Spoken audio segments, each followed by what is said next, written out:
Ladies and gentlemen, please welcome ACOEM President, Dr. Mark Roberts.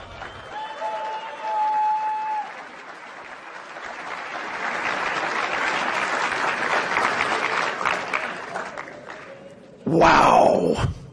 This is incredible. Thank you very, very much. The first thing is we would like to do is to say good evening to everyone. I hope I still have 2 drink tickets left. If anybody, okay. I've got 2 in the back. Okay. For the next 3 days, we're going to be engaged in an unusual, great mix of information and resources. We will enhance your practice and benefit for those who you serve.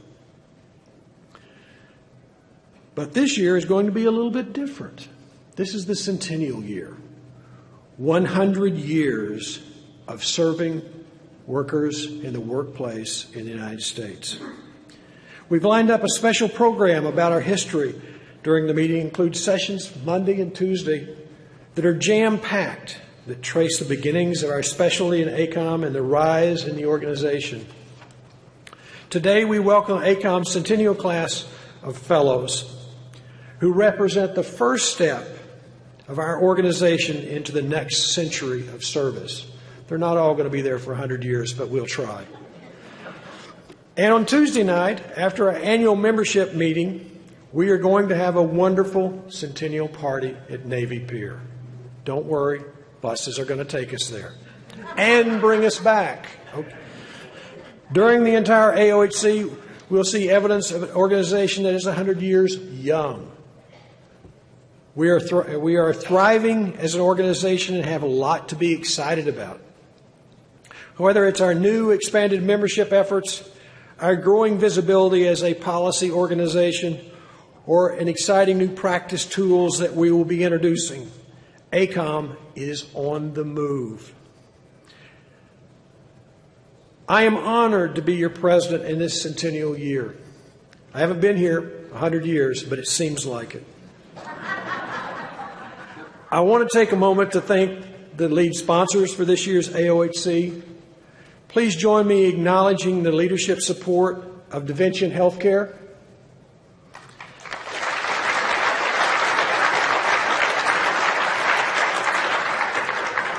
of Underwriters Laboratory EHS Sustainability,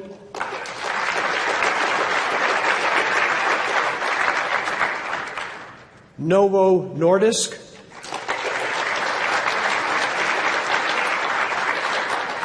and the generous contributions of Nyla Medlock.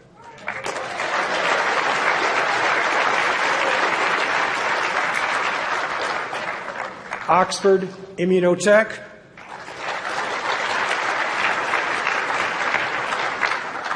and U.S. HealthWorks. Thank you to all of our sponsors and our exhibitors for helping to make this the great meeting that it is. Thank you. We sometimes talk about our growing visibility as an organization, and that is certainly true in this week at AOHC. We received a wonderful letter of acknowledgement from the Chicago mayor, Rahm Emanuel, offering the congratulations to ACOEM in its 100 years.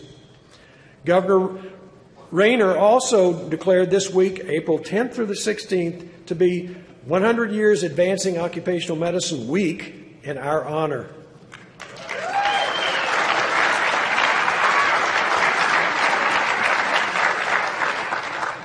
It is Chicago, you know. This is just a small statement to our service and our contribution to OEM physicians are making to the healthcare system. And all of you should be very proud of the work that you do. We thank you for it. We have a full program today to kick off AOHC, including Dr. Ray Fabius will be presenting to us. But before we do the full program, we wanted to get started in the annual membership meeting that will be on Tuesday evening over at Navy Pier, starting at 4:30. Shuttle buses will be available to make the trip easy for you from the Sheraton to the meeting facility. We will have a very special speaker for that one, so don't miss it. I'm not telling you who it is. We will have a centennial party after the meeting at Navy Pier. It's going to be an outstanding and a fun event. Also, I want to encourage everybody to download the app. If you haven't downloaded the app, it's saved me a number of times in the last few days. It not only tells you when where the meetings are, but it actually shows you a map if you click on it. Please download it. If you have any problems, go to the Digitech bar right outside the meeting room here in the foyer. As always, be sure to check out all the other new products and services offered through the membership services area just to the right as you walk out the door. Now it gives me great pleasure to conduct one of the most important activities that I'll get to do as president of ACOEM this year, and that is to introduce the new fellows. To become a ACOEM fellow is to be recognized by your peers as an individual who has achieved a position of expertise within our specialty. This year, it's doubly delightful to me because these will be centennial fellows, special designation, who have the distinction of becoming fellows during the 100th anniversary of our organization. By their actions, the 2006 fellows have demonstrated a strong commitment to occupational and to environmental medicine and to expanding, achieving, and mastering the activities of being an occupational medicine physician. Each of them represents symbolically the beginning of the next century of service. These are the leaders of the future. This is an organization that thrives on new leadership, taking on the new challenges of the next century. At this time, I would like to ask Natalie Hartenbaum, Chair of the Fellow Examiners, to escort the class of 2016 to the front of the room, and I will ask Secretary Treasurer Jeff Harris to assist in recognizing the fellows. Dr. Hartenbaum, please escort the fellows in.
Now you know what I mean by an outstanding class. One more round of applause for them, please.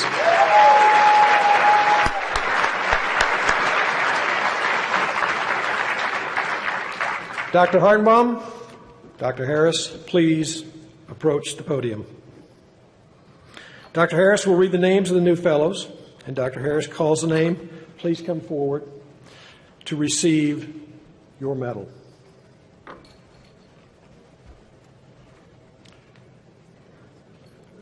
So I'd ask you to hold your applause until the names of all the new fellows have been called.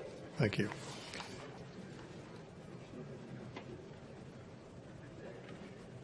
Ready? Chris Arnold.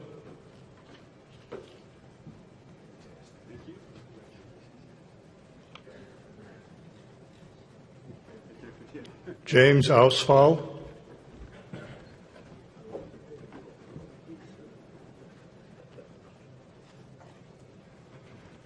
Ibi Awoshika,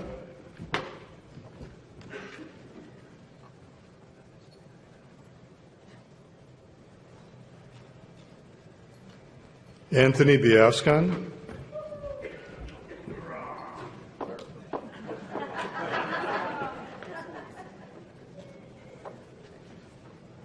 Patricia Blackwell,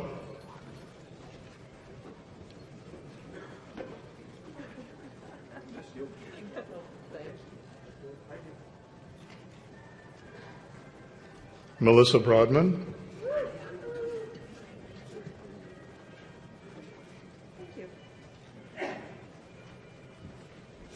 Christine Cisneros,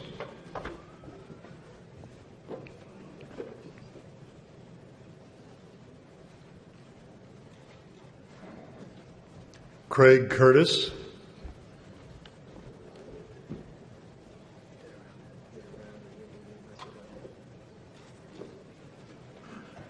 David DeRegis,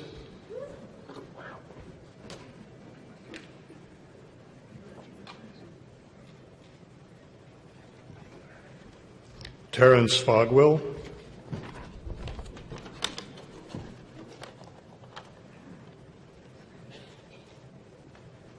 Dale Garrett,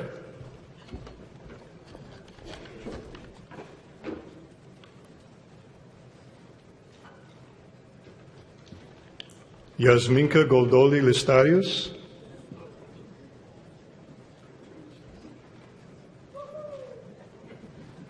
Rebecca Guest,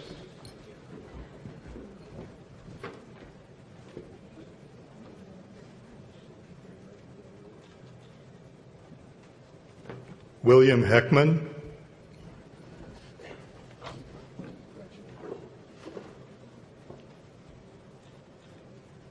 Todd Jacobson,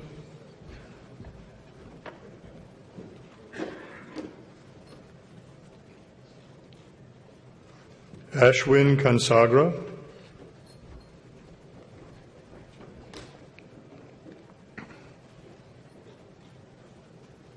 Francine Katz,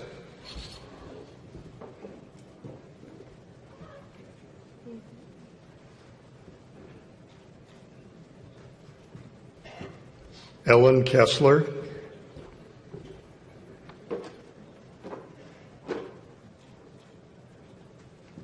David King,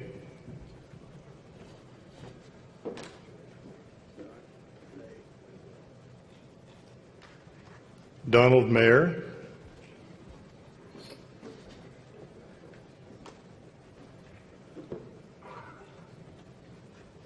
Raul Mirza,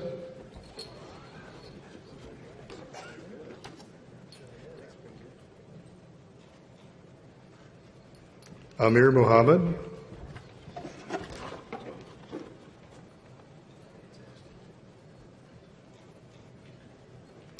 Jesse Monastersky,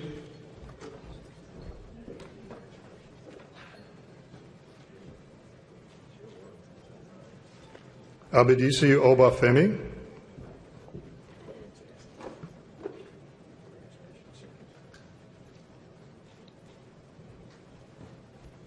Heather O'Hara,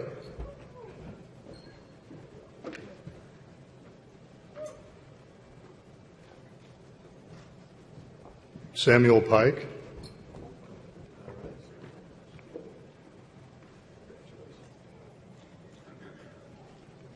Nancy Rodway,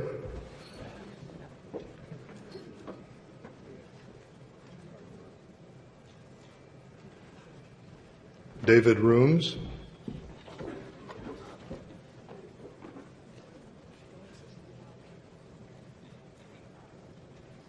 Warren Sayre,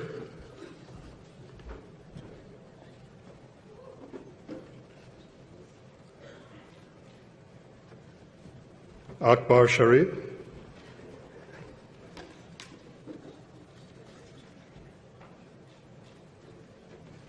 Dana Sparhawk,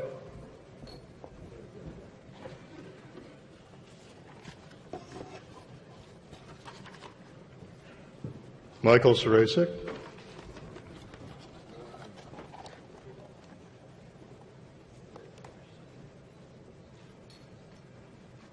Kia Swan Moore,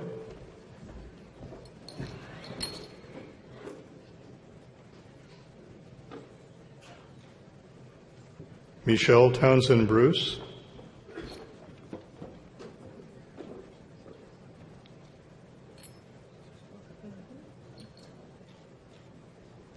Susan Upham,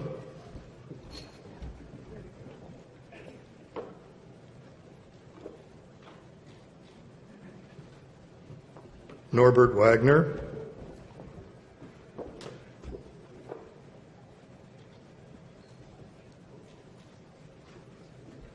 Amir Wolf,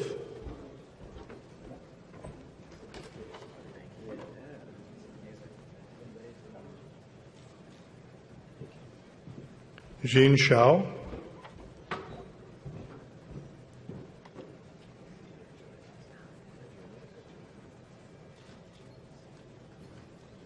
Eric Wood,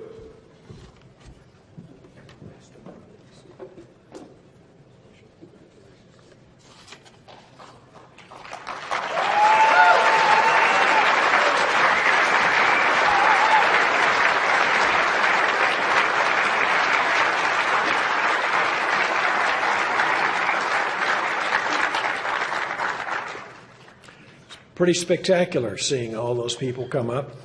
It just shows you the level of desire to do occupational medicine, to go to those heights to fulfill those requirements. And so I'm very honored to have been part of their award ceremony.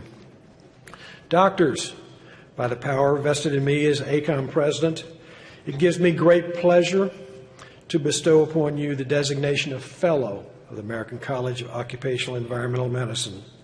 On behalf of the ACOEM Board of Directors and the entire membership and staff, I congratulate you on your achievement in this a special centennial year. Thank you very much.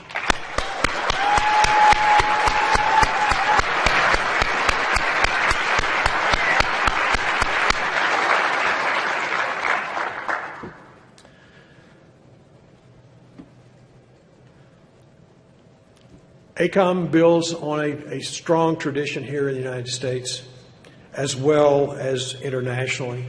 We have international representation from Bogota, Colombia, not Bogota, but Colombia, the United Kingdom, the Netherlands. Those are the ones I can remember. Others, we thank you very, very much for coming. Dr. Cordell from the Society of Occupational Medicine,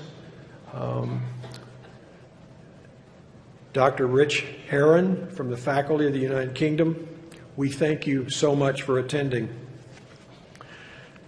I now have the honor of introducing a special speaker for us for the 62nd Annual Sappington Memorial Lecture.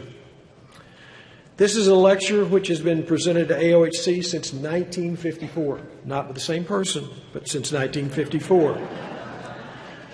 It's in memory of Dr. Clarence Olds Sappington, the first American to hold a doctorate of public health degree. He's also an occupational medicine physician. The lecture serves as a forum for which to address major issues in the field of occupational medicine. This year, I've invited Ray Fabius to speak to us. Ray is a friend, a colleague, sometimes a mentor. Throughout his designated career, he's demonstrated an outstanding leadership in promoting health and well-being within the corporate environment. He has helped advance health workforces from some of America's best-known companies, General Electric, Aetna, and Walgreens. Dr. Fabius is well known as the founder of HealthNext, an innovative company dedicated to the development of organizational cultures of health. Formerly was Chief Medical Officer for Truven Health Analytics, as well as serving as a strategic advisor to the President of Walgreens Health and Wellness Division. In his capacity in Walgreens, Dr. Fabius played a key role in helping the company launch an effort to coordinate over 1,000 workplaces, 10,000 pharmacies into a seamless primary care network. No small feat. He has served as president and chief medical officer of CHD Meridian, where he was innovative in health programming ideas, helped quadruple Meridian's market capitalization. He has been a physician leader for many constituencies, as a provider, as a payer, as a purchaser, as a vendor, and an informatics consultant. He's done it all. For many years, Dr. Fabius has been a leader in OEM research as well, and his studies on the business value of health have received national attention. His most recent studies, published in JOEM, have shown that companies with strong workplace health programming are able to outperform the S&P 500. Businesses understand that and recognize his contribution. Many of us in this room also know Dr. Fabius as a good friend and a valued colleague who has done much to help strengthen and advance ACOEM and our profession. Last year, he was honored, very deservingly I might add, with ACOEM's Global Leadership in Corporate Health Award. Please join me in welcoming Dr. Ray Fabius to the podium.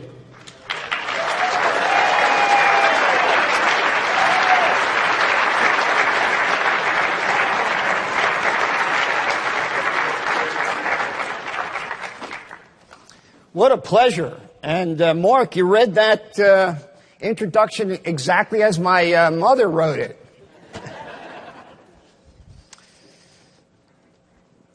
This is a great honor, and I am so thankful that Mark gave me a chance to speak, to deliver a Sappington lecture. Is a real wonderful goal for any of us, and to have this opportunity, I hope the next 2 or 3 hours while I'm on this podium will prove the worthiness. And how remarkable that we're actually here at the 100th anniversary. Our great society was first called the American Association of Industrial Physicians and Surgeons, and now, ACOEM.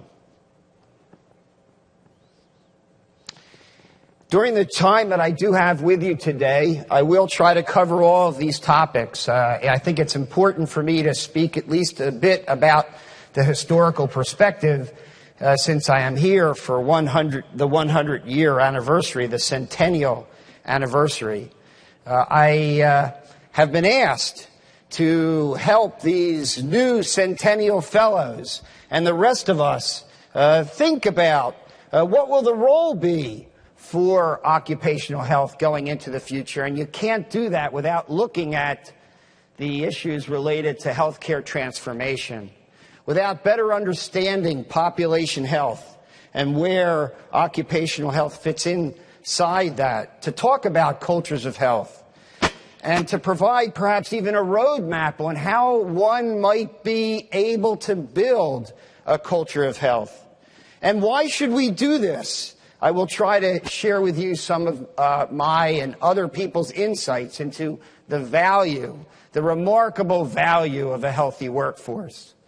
And then lastly, I will ask all of you to help me get the attention of the C-suites throughout our country and throughout the world, so that we can prove to them the importance of connecting health and wealth and building a much healthier world, one employer at a time.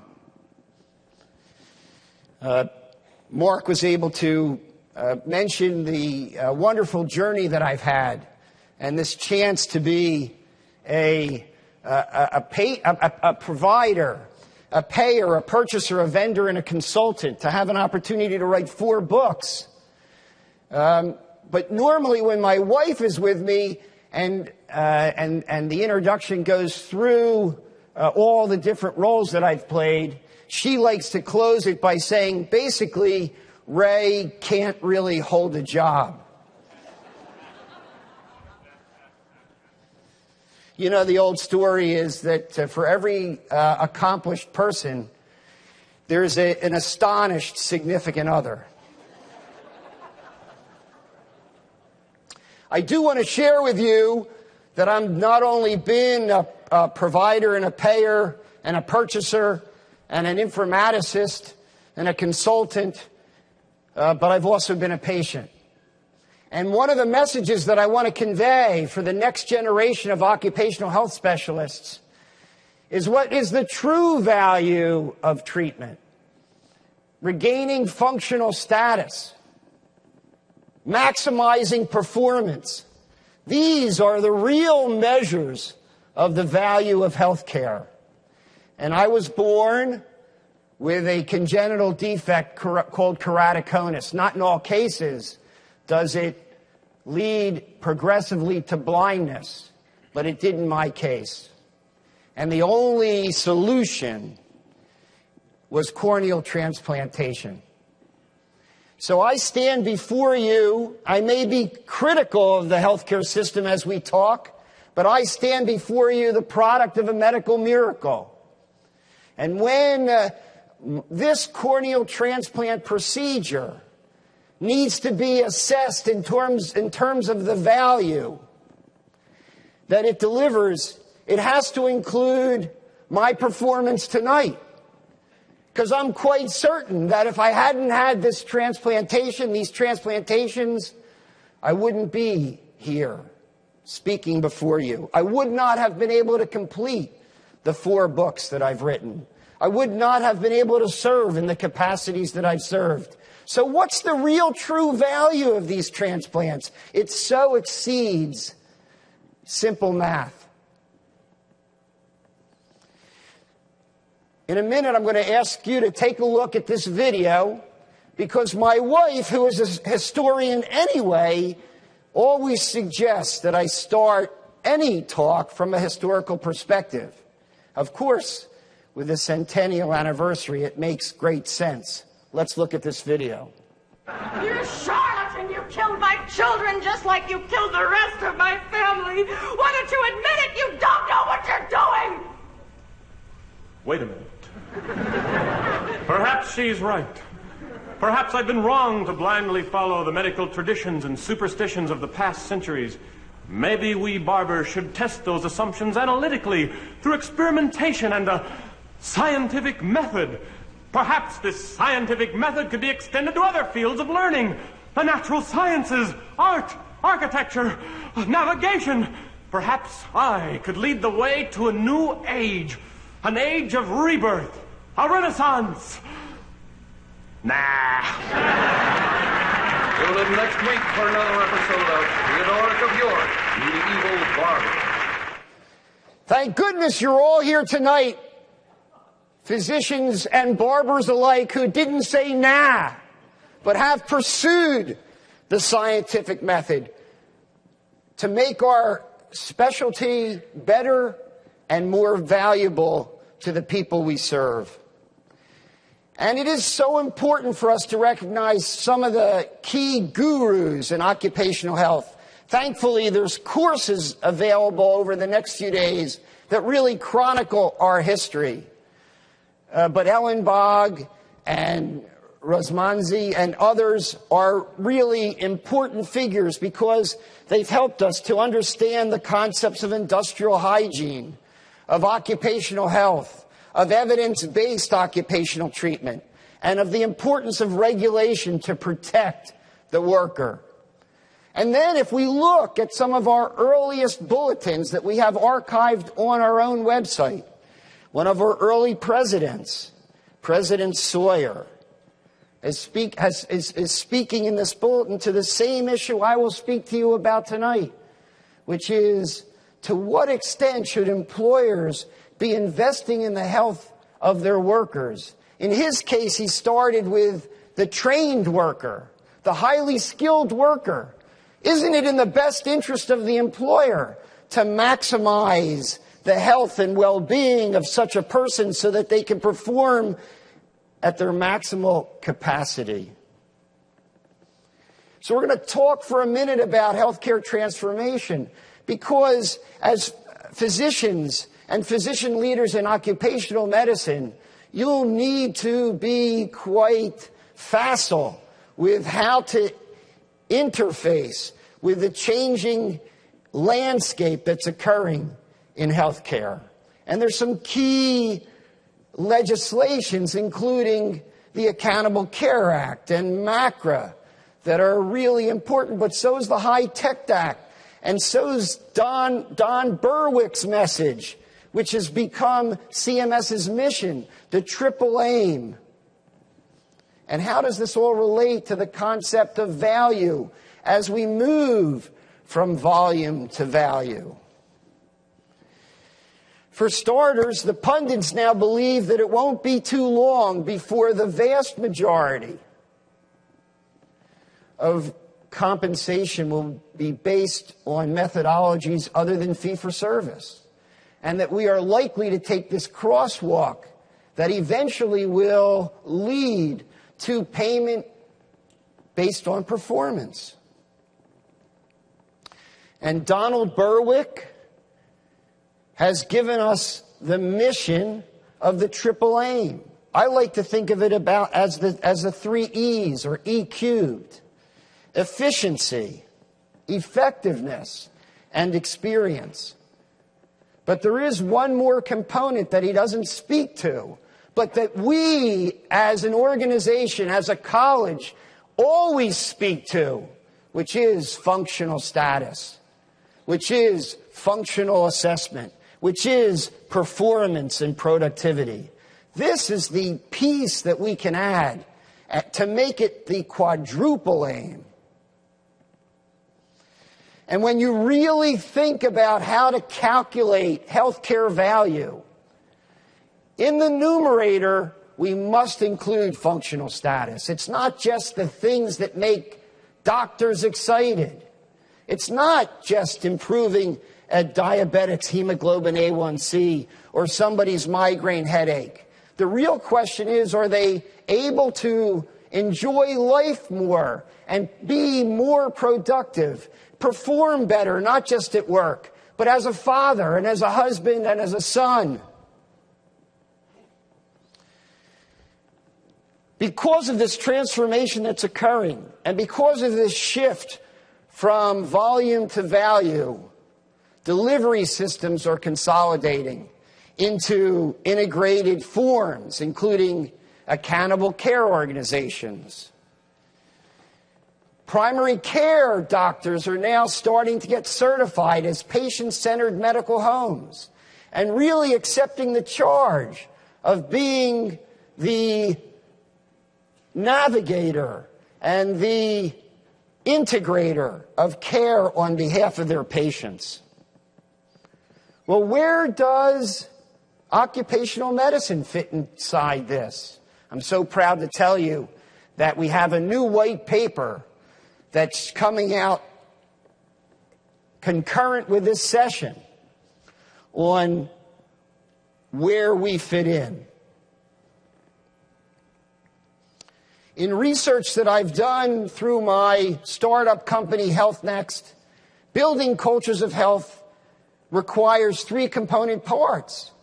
There's employer responsibilities. There are employee accountabilities. And then there's this need for our specialty to integrate with the clinical and social capabilities within the community. You cannot cultivate cultures of health. You cannot deliver on the promise of population health without this coordination.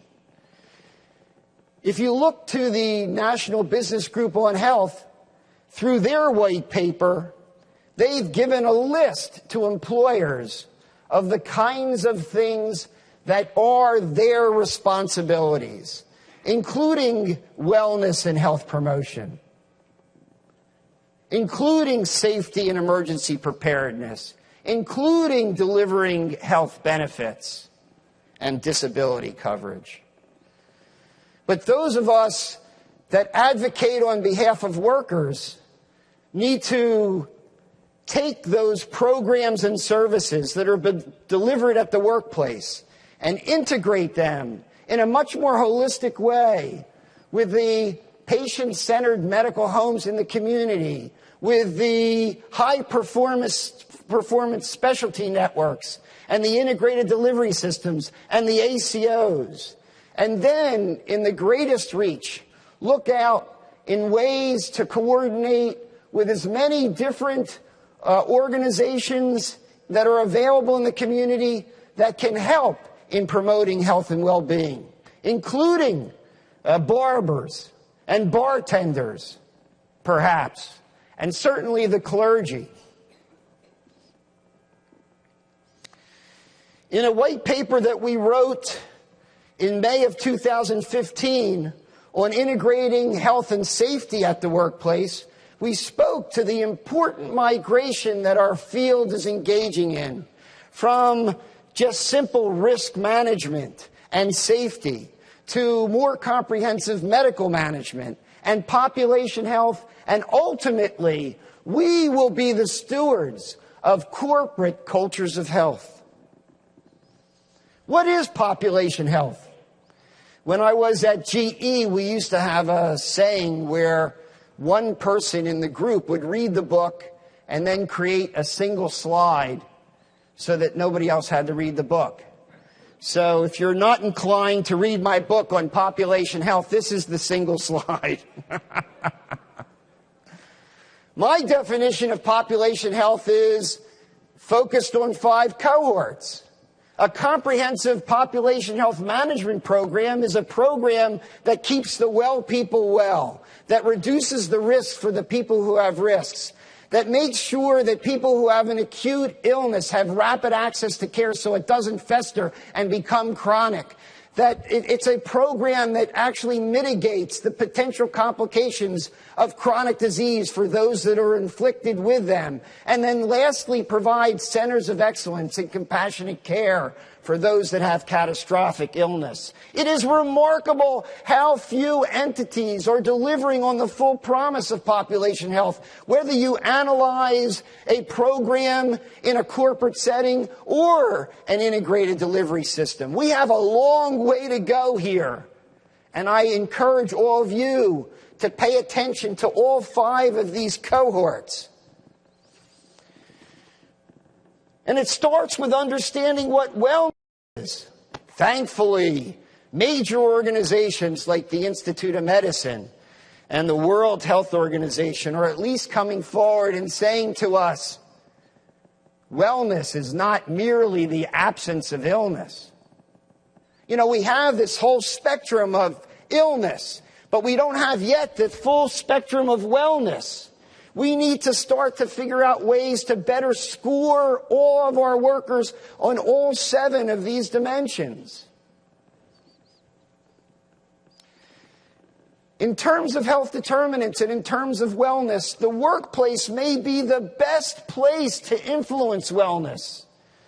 We know that education and training, reducing occupational health risks, just giving people employment are among the key ways to improve the health and well-being of people. So, is it possible to reduce the disease progression?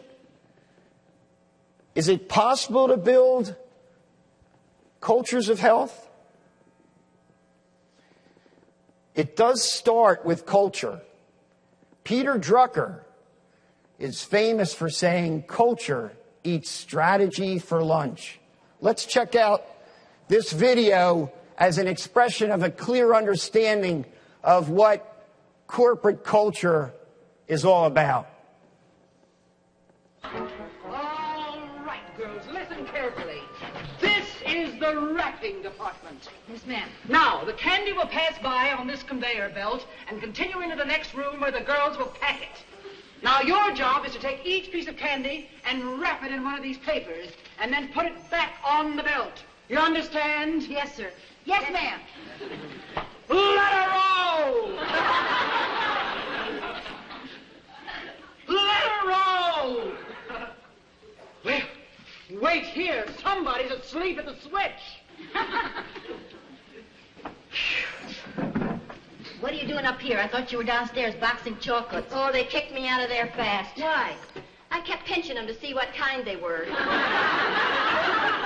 This is the 4th department I've been in. Oh, I didn't do so well either. All right, girls. Now, this is your last chance. If one piece of candy gets past you and into the packing room unwrapped, you're fired. Yes, ma'am. Let her roll! Great culture.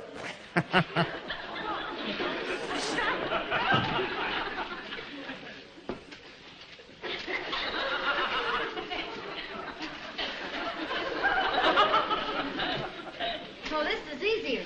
Yeah, we can handle this okay.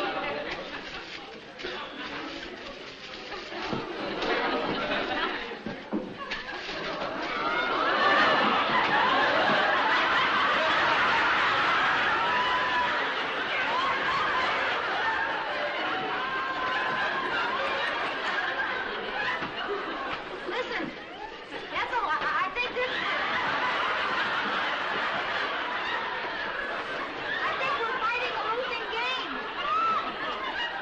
This may be leading to the obesity crisis.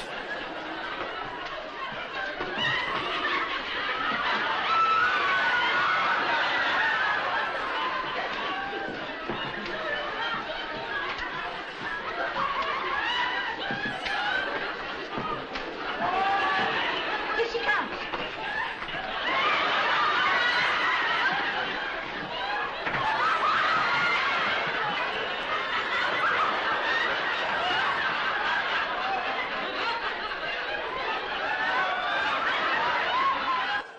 All right, you get the message. How many of you have jobs like that? Well, a great message that I want to deliver to all of you is that the successful work that this college has done in building cultures of safety has also established an outstanding platform for building cultures of health. For starters, in the 80s, when Paul O'Neill, among others, from Alcoa, announced that he was going to eliminate injury and illness in the workplace, they thought he was crazy. But subsequently, we've delivered on his promise to such an extent that many, many manufacturing companies are aiming for 0 incidences. And more importantly, they're really about tracking near misses, tracking the things that almost happen to cause an injury even before it happens. So the question then is, how do we build on this experience?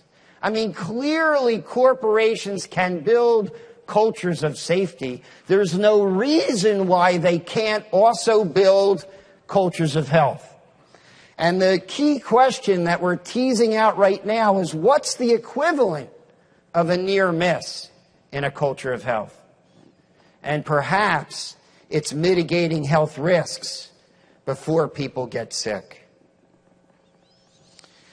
I had the great fortune to work in a little clandestine group called the Change Agent Work Group. This is one of the first roadmaps that have ever been created on how you build a culture of health. And interestingly, it's now in the possession of our college, and we're in the midst of creating version 2.0 and hopefully version 3.0 not too far after that. But you can download this roadmap right now, and it gives you a pretty good sense of guidance for the company that you're working with today. Clearly, in order to produce a culture of health, data is very important. And your ability to try to integrate disparate domains of information can be very powerful.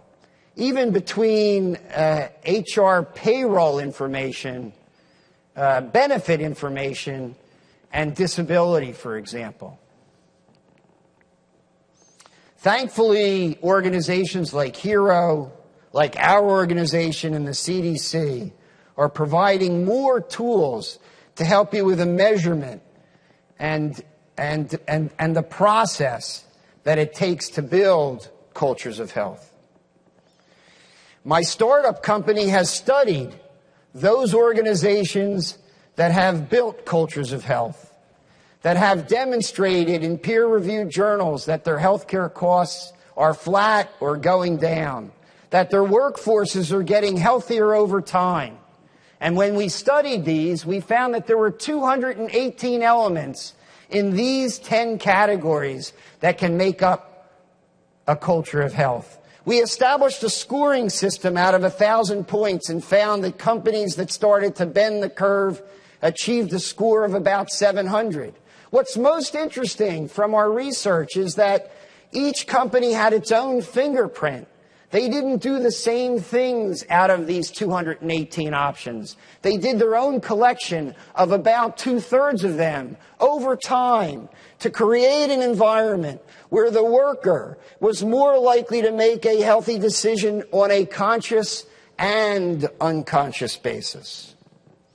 And in fact, as you know, Ron Getzel's work has shown that those companies that score high in the HERO scorecard will also experience decreasing healthcare cost trends. And my research with our tool is starting to bear the same kind of correlation. As a company in our system scores higher, their medical cost trend reduces and sometimes even bends. So here's the roadmap. Here's a simple roadmap for how you might want to build a culture of health. And it may start with developing a data warehouse. And it may end with marketing the benefits of wellness. Not communicating what you need to do for the disease or condition that you have, but just to inundate the people that you're trying to serve with the clear message that there's tremendous benefits from being healthy and well. And one of the greatest ones is this concept of compression of morbidity. Many years ago, my beloved Philadelphia Flyers lost in the Stanley Cup Finals for the first of the 3 Stanley Cups that the Chicago Blackhawks have enjoyed. Because on a flip of a coin, we didn't get Patrick Kane. The Chicago Blackhawks did, and Patrick Kane shot a puck from an impossible angle. It hit the back of our goalie, and we lost in the final game of the Stanley Cup in sudden death overtime. I was devastated.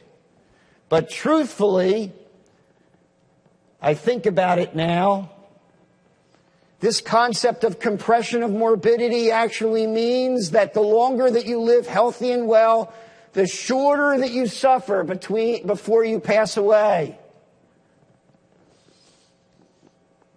So I wish all of you sudden death in overtime.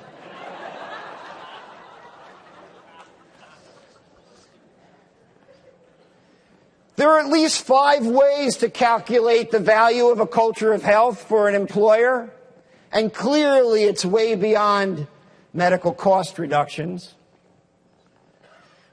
But in the audience tonight are 2 of my mentors and colleagues and icons in this space, Bill Bunn and Harris Allen, and somewhere is Fick Isaac, who published this information for the first time. We didn't think it was possible that healthcare costs could actually go down, but they made this happen at Navistar and Johnson & Johnson. And it's because of their pathway, because of their proof of this concept, that we all can follow suit. Imagine if every company built a culture of health and their individual healthcare costs went down. Wouldn't we be able to make an impact on healthcare costs as a community, as a city, as a state, as a country, one employer at a time? D. Eddington, in his book Zero Trends, taught us something that I think we don't really fully appreciate. And that is that, in fact, if we have a choice between taking care of the workers who are sick or taking care of the workers who are well, his treatise suggests maybe we ought to be spending more time keeping the well people well. When I do consulting and an employer says to me, we used to have a fitness center, but we closed it because only the healthy people used it. I'm starting to channel Lewis Black here. That's the wrong answer.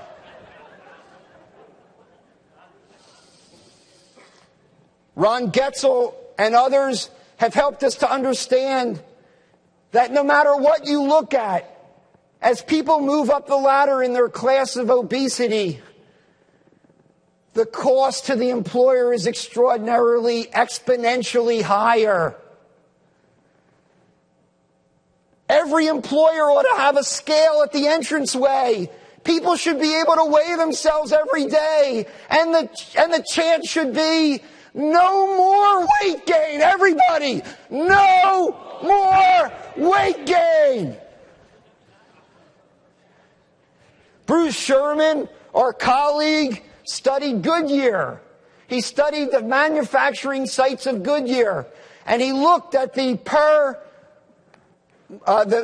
cost of health care per month for each one of his employees. And he saw that some locations were spending much more money on their health care than others, and he used this as a proxy of illness and wellness. And he was able to show a remarkable correlation between the waste in those factories and the level of illness that the workforce had. This is a remarkable revelation that illness equates with waste, and waste is remarkably costly in industry. So, if we focus just on healthcare costs, we're missing the forest for the trees. And in fact, dear CEO, for every dollar you're spending on health care, you're losing $2 to $3 in productivity. That's the great opportunity. Not just controlling health care costs, but maximizing performance. The Unilever study, called Lamplighter, has allowed us to equate the benefits of wellness to increased employee engagement. And as a consequence, look at this. Healthy workers, or putting it another way, top performers were remarkably healthier than mid-level or poor performers. When I was doing some of this research and my kids were little, they said, "Dad, what are you working on?" And I said, "I'm working on proving that healthy workers perform better at work." And they rolled their eyes in the back of their head and said, "Duh, Dad." But for some reason we seem to have to prove this to the American workforce, to the American enterprise leadership. But it doesn't even stop there. By investing in health, you can acquire, as an employer, status as being the employer of choice, which means that you attract the best talent. You retain them longer, so there's lower turnover. Turnover is an extraordinarily expensive event in a workforce. And we can calculate its cost. On average, to replace a worker, when you consider all-in costs, it's about 1.5 times their annual income to replace a worker. This is not inexpensive. Now, Mark alluded to my research. And I came to this honestly several years ago when I was the president of the company that provided workplace health centers and traded on the American Stock Exchange. We were providing workplace health centers for about 100 of the largest companies in this country. And they were all telling me that they were doing well in the stock market during a period where the stock market was really going laterally. And so I asked my financial people to pretend that our clients were a mutual fund. Would our clients as a mutual fund outperform in the stock market? And that was that first graph with that red line. They markedly outperformed. And so, with the help of ACOEM, we sat down together and did the same thing with the Corporate Health Achievement Award winners. Arguably the most prestigious award that an organization can receive for their efforts in cultures of health and safety. And you can see from that graph that a portfolio of Corporate Health Achievement Award winners outperformed the stock market remarkably. And more recently now, we have published in the January edition of our journal this year 3 more articles. We now have modeled this 13 different ways. Regardless of whether it's a collection of companies that scored high in the hero scorecard, whether they were COOP award winners or whether they were award winners in our prestigious Corporate Health Achievement Award. In all cases, these portfolios, which did not have much company overlap, outperformed the stock market. And these are the different elements and categories that make up the different awards. And these are very consistent with our research in relationship to the 218 elements that we've uncovered. By the way, when somebody, how many of you have a 401k or a retirement or a portfolio? And now, when somebody says to you, this company just won this award for their culture of health, what's the next question? Is it publicly traded? Because we need to get the attention of the C-suite. And perhaps the best way to do that is to get the attention of the investment community. Thankfully, they're starting to catch on. This is an article that was recently published on the front page of the Wall Street Journal by Dr. Agus, who is one of the people who's responsible for elucidating the human genome. He wrote this great book, The End of Illness. His article was titled, was titled, "You want to save money? Hire a corporate medical director." And in his article, he talks about all the things that a corporate medical director can do, which are elucidated on the right side of that slide. We have found that those organizations that have built benchmark cultures of health in nearly all cases have a corporate medical director who wakes up every day responsible for the health and safety of the workforce he or she serves. This college is now looking at the criteria that we use for the Corporate Health Achievement Award and trying to translate it into the language that matters on Wall Street, the language of the sustainability index. Companies should be getting credit not just for being green and being kind to the earth. These companies need to also be kind to the carbon-based life forms that make the products and services.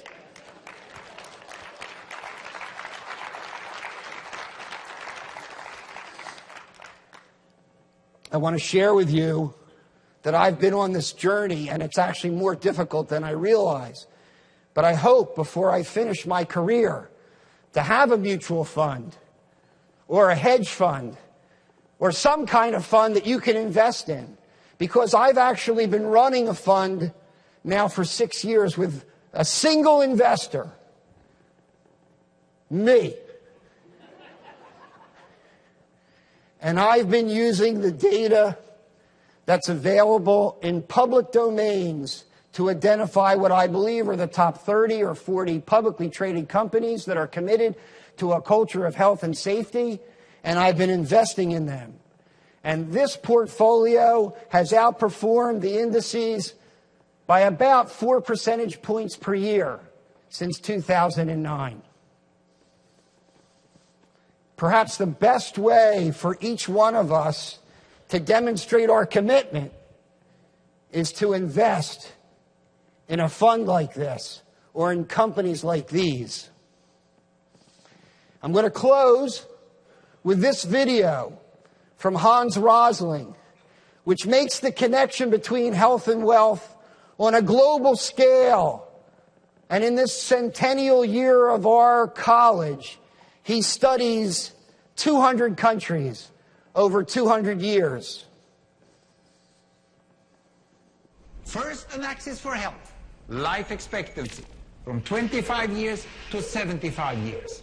And down here, an axis for wealth, income per person, $400,000, $4,000, and $40,000. So down here is poor and sick, and up here is rich and healthy. Now, I'm going to show you the world 200 years ago, in 1810.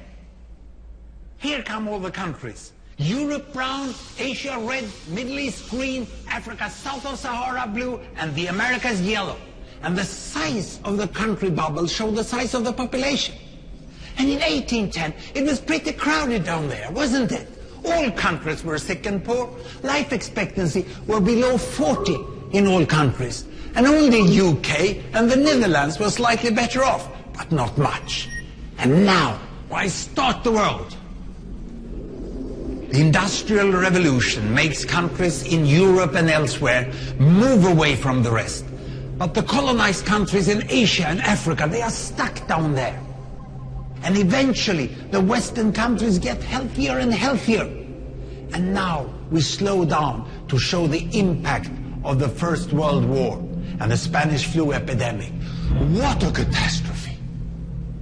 And now I speed up through the 1920s and the 1930s. And in spite of the Great Depression, Western countries forge on towards greater wealth and health. Japan and some others try to follow, but most countries stay down here. Now, after the tragedies of the Second World War, we stop a bit to look at the world in 1948. 1948 was a great year. The war was over, Sweden topped the medal table at the Winter Olympics, and I was born. But the differences between the countries of the world was wider than ever. United States was in the front, Japan was catching up. Brazil was way behind, Iran was getting a little richer from oil, but still had short lives. And the Asian giants, China, India, Pakistan, Bangladesh and Indonesia, they were still poor and sick down here. But look what is about to happen. Here we go again. In my lifetime, former colonies gained independence, and then finally they started to get healthier and healthier and healthier. And in the 1970s, then countries in Asia and Latin America started to catch up with the Western countries. They became the emerging economies. Some in Africa follows. Some Africans were stuck in civil war and others hit by HIV. And now we can see the world today in the most up-to-date statistics. And yet, despite the enormous disparities today, we have seen 200 years of remarkable progress. That huge historical gap between the West and the rest is now closing. We have become an entirely new converging world. And I see a clear trend into the future. With aid, trade, green technology and peace, it's fully possible that everyone can make it to the healthy, wealthy corner. And with your help, we're going to do it one employer at a time. Thank you.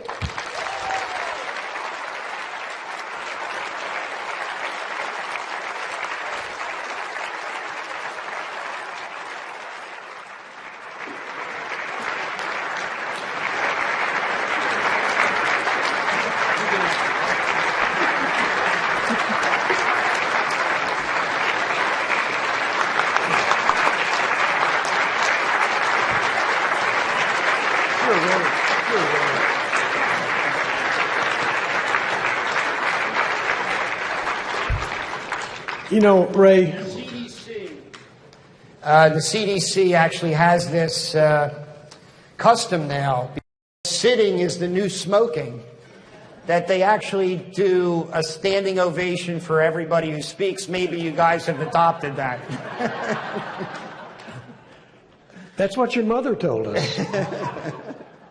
Ray, I really wished you would get passionate about some of this stuff, you know. You better hurry up and ask them for questions. I'm losing my voice. That's true. All right, we've got a few minutes. Let's take a few questions. If you have a question, please go to one of the microphones that are available.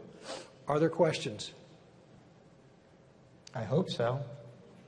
Here's George. George Anstead. What's the biggest barrier? You've been banging your head against it. Yeah. So a great question. George is asking, what's the greatest barrier? I think actually the C-suite is a major hurdle. We have to get this point across to the leadership because as the mentors in the audience like Bill Bunn and where's Fick? Fick Isaac is in here somewhere, and Kathy Bossie and others. They'll tell you that their job was made much easier once they were able to break through to the C-suite and get their understanding and full support, not because it's a nice thing to do, but because it's really good business. The chant that we all must have is that a healthy workforce is a competitive advantage. That's what we're providing. That's what we can deliver. I have a question. Yes. Right here. Right there. I'm here, in front of camera. Okay, thank you so much. The lights are in. The question is, yes, there are big corporations, but most of us are Doc in a Box or with a hospital group or running independent care or practice. How we can contribute to this big corporate world, because we are seeing a single patient at a time, not a big population. Thank you. Great question. So, I'm so glad that you asked that question because in trimming down my presentation, I didn't include the fact that we've now been taking our research and we've been trying to translate it at least to the mid-size employer. And it winds up that out of the 218 elements, you can expect mid-size employers to do about 50 of them. And when you study the benchmark mid-size employers like Lincoln Industries, for example, or Turk USA, you can see that in some ways it actually may be easier for the mid-size employer to deliver on a culture of health because they're often in a more I'll say family-oriented setting. And there's less distance between the leadership and management and the workforce. But I would tell you that the benefit of a culture of health is maximized by a small employer. Because if you have 10 employees in a company and one of them goes on disability, that's 10% of your workforce.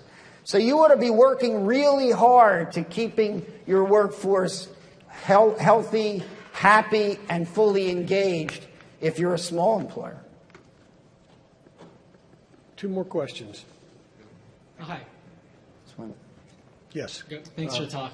I read the article in the Wall Street Journal that you mentioned, and I rarely read internet comments, but I did scroll down to those. And one of the things they mentioned, and one of the criticisms I've also heard, is that some of the RAND studies have shown some mixed evidence on corporate wellness programs. So because that's a well-known corporation that is known by businesses, how would you respond to some of those criticisms based on those mixed evidence studies? Well, you have to be really careful. I am at no time suggesting that building a culture of health is merely a wellness program. That's a silly misconception. And so when Rand and others have started to try to isolate the impact of one element out of 219, you're going to be highly challenged to produce a return on investment. We're really not talking about a single program. And, you know, at at the microphone is Bill Bunn, so I actually I was going to ask something the same question. Really? No, I was going to ask you this question. I was, what's it take, Bill? Is it a single wellness program? Is it a disease management program? Is it a safety program? Is it emergency preparedness? Is it an AED program? Can we evaluate any of those separately for a return on investment? No, because it's the collective effort that produces a cultural transformation that leads to a dramatic bending of the healthcare cost curve. Forget about returns on investment. When I was the global medical leader at General Electric, and we did some program with 100 diabetics that had a 3-to-1 return on investment, it didn't bend my healthcare cost curve. Jack Welch wasn't that happy with that. But he was happy when we had a 2% increase in our healthcare costs, while most of our competitors were running at 7 or 8%. That is a competitive advantage. Well, I have a similar question. Well, then, I'm sorry, we have no more time. We have no more time. But I would totally support your comment that, and Harris and I have been back and forth on, we're returning something like 40-to-1, and others are returning like 40%. And I can tell you that what you just said is absolutely accurate. It's an integrated program. You manage both sides of the puzzle, and you can't manage one thing. Almost every study is looking at a short period of time and a limited way of looking at it, not a culture change. Thank you so much. I mean, this is the guy who taught me what I know. So it's nothing like getting the validation from an expert in the audience. And if Vic could come to the microphone and also talk about this, it would be great, wherever he is. Or Kathy, where are you? I think we need to stop with it now. Okay. Your voice is going to play completely out. Dr. Fabius, on behalf of ACOEM,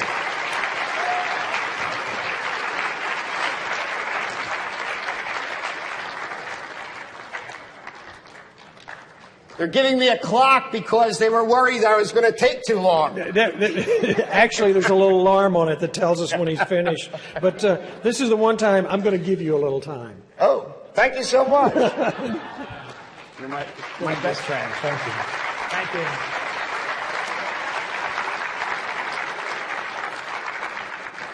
I should have given you a warning beforehand, before Ray talked, because everybody here is going, I think I can do some of that. I think I can apply it. And that's what it's all about. New ideas. But one of the things is, you're going to talk about it, you're going to try to fit it in, but when you go home, talk to other people about it. You've got new knowledge. You've got knowledge. You've just gotten the view of 2, 3 of major players in this area.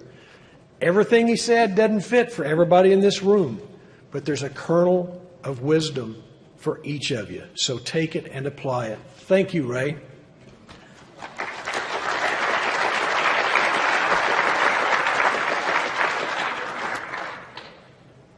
It's now time for me to share another exciting part of the centennial celebration.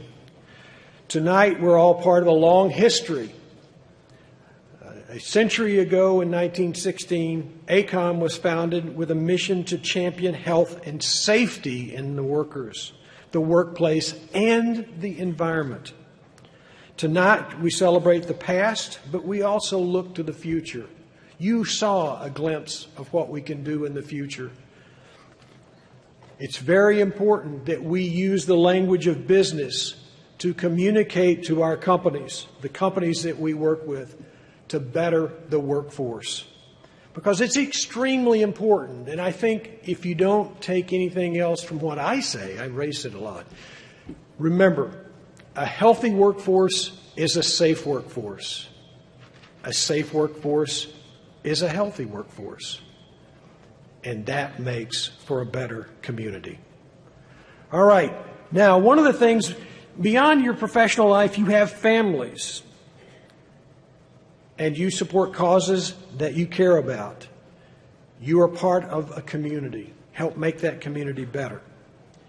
It is with this in mind that ACOEM has introduced, reinvigorated, if you will, the Occupational and Environmental Health Foundation.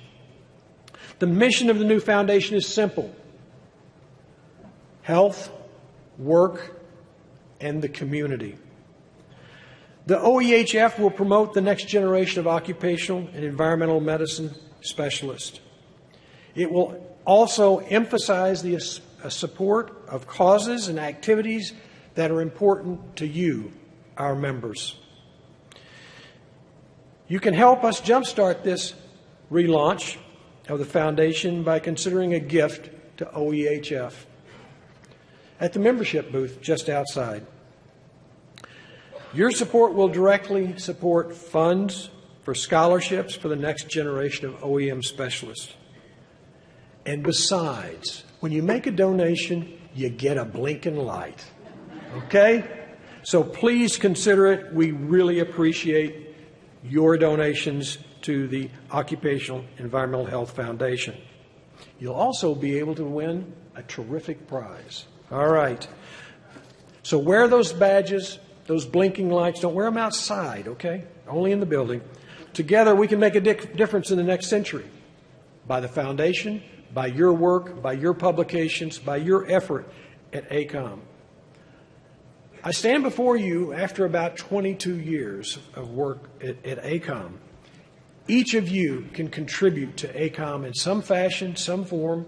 It may not be to be a president. It could be a committee member, but it's each and every one of you are important to the organization.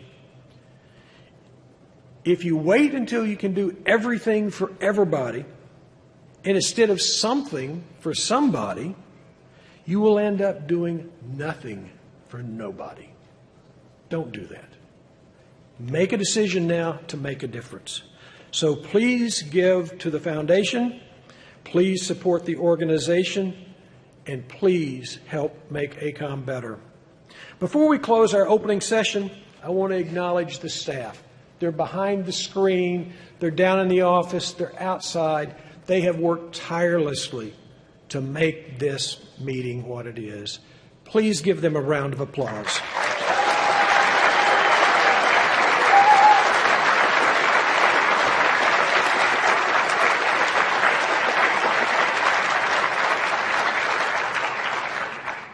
Now, the other group that I would like to acknowledge come right out of the audience. They are members who donated time, ideas, efforts, and suffered through the direction of Dr. Natalie Hartenbaum. Dr. Hartenbaum is the chair of this year's program. Natalie and I go way back. I totally understand what the committee went through.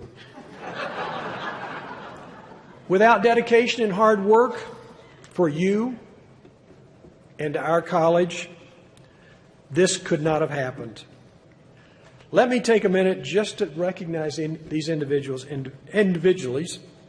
But in addition, I would like Natalie to stand. Come.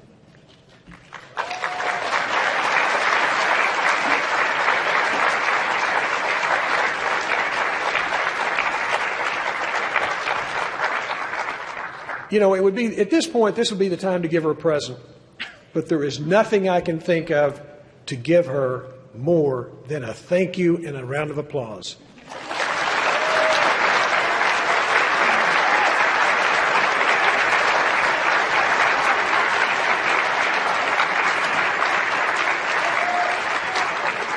All right, now I'm going to read the rest of the names, and please hold your applause to the end because we'll be here all night. But think about these people, and when you see them, thank them personally, okay? First is Mark Bouquet. Second is the Raging Cajun, Bob Bourgeois. I can understand Bob sometimes. Catherine Chappie, Marianne Cloran,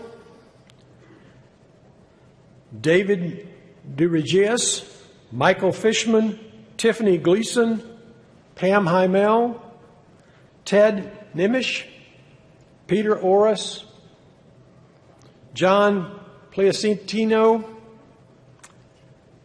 Dan Samo, Mark Taylor, Craig Thorne. Please give them a round of applause.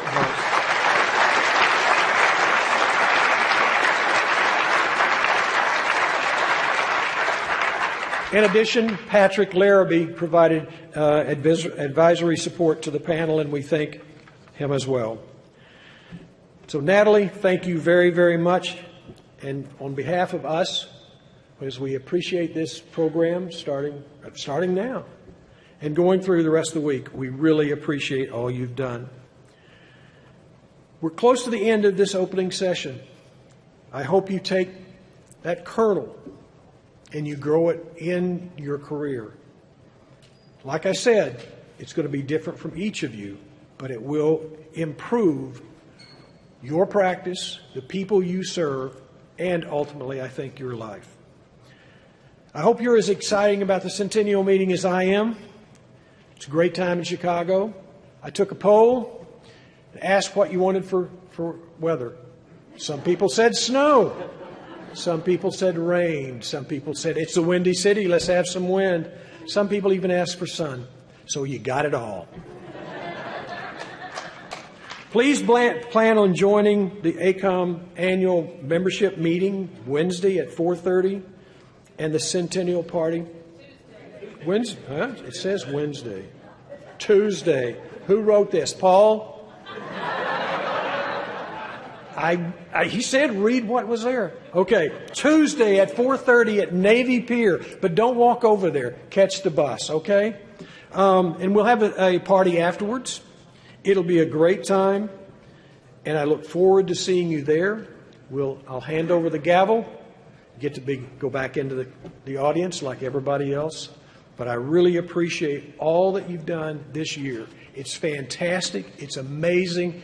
And I am very much proud of being a part of ACOEM. Thank you. The meeting is over.